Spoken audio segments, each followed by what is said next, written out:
several questions, but to give other councillors a chance, I'll just do one and then rotate through again. Just with respect to the OCP indigenization project that the staff recommendation is seeking $30,000 for, my understanding is that we're finished at this point consulting with the PIB. So can you speak a little bit to specifically what is an OCP indigenization project?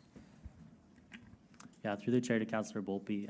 This emerged through conversations we were having with the PIB, which really began with the OCP updates on just the housing sections we were looking to update. We were explaining the scope of what we were looking at with updating the OCP and outlining that some of it was driven by provincial legislation changes as well.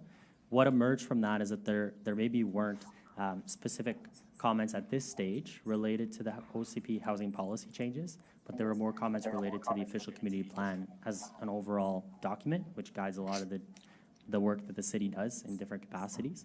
And there was an interest there of looking at the OCP as an entire document in its entirety with these policy updates included, should they pass in this month or so.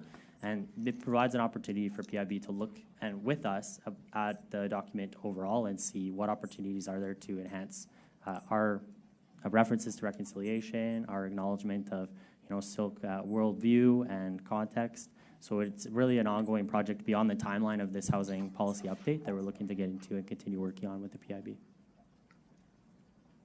Thank you, through the chair. Just in follow-up to that, so the $30,000 does not represent staff time. So specifically, what is the $30,000 going to be spent on? Is that a consultant? Yeah, the thinking with this work was that the $30,000 could help support PIB with capacity to do the OCP review, and it would be sort of an in-kind contribution to assisting the city with working with this OCP update. And there was some early discussion as well of potentially having a consultant involved if PIB felt that there was a need for that policy interpretation or drafting support with reviewing our OCP from kind of a planning policy perspective. So that was the intent. Thank you, through the chair. And my final question would just be, so it's in kind to the PIB. Would the policies, should they pass today, actually be changed in response to those ongoing discussions with PIB? Yeah, through the chair, what would happen is we would continue working collaboratively with them. This detailed review of the OCP would occur, and then a report would be going back to council with staff review and interpretation of what potential changes to the OCP could look like out of that process.